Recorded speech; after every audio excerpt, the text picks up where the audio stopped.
Okay, well, we're back in the shop. This is part 3 of my build of my Simple CUB, and it's looking pretty good. See, Jeremy, when you actually put some time into something, this is what you end up with. See, that looks pretty good, eh? So, we had a couple. When you scratch building, you have to always think ahead a bit, try to get things done, and came out pretty good actually. It's not too bad.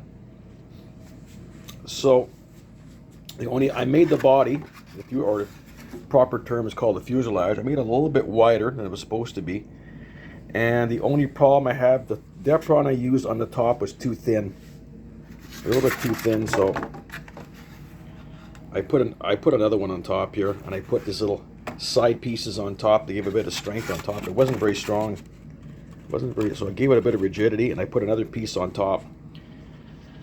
Didn't want to do that, and what happened is when I put this piece on top, I started sanding it, and it was too thin. I should have used thicker Depron, but it's not really going to make a difference. Like, it looks pretty good.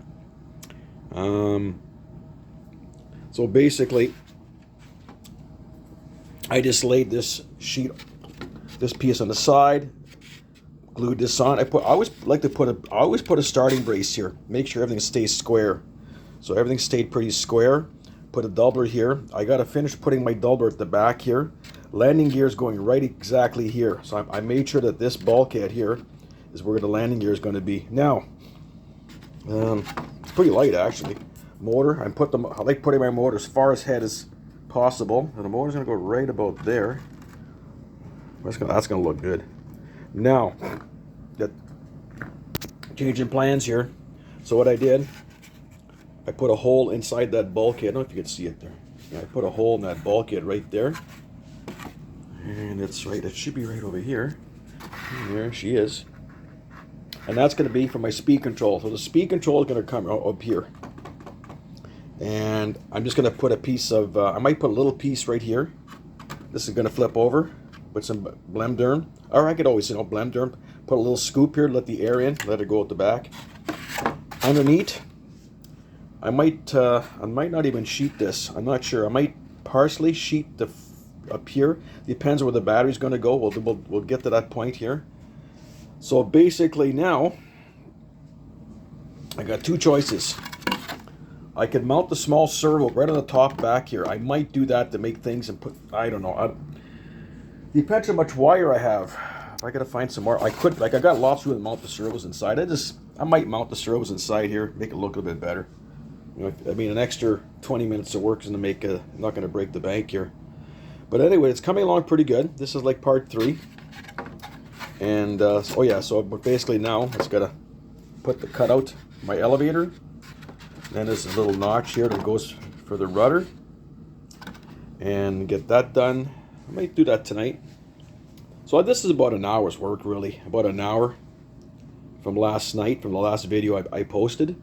And like I say, when you're scratch building and using like different ways of, because you have different material, because I'm using Depron, so I think there's no folds. Everything is actually glued like a regular fuselage, and not what Flight Test does.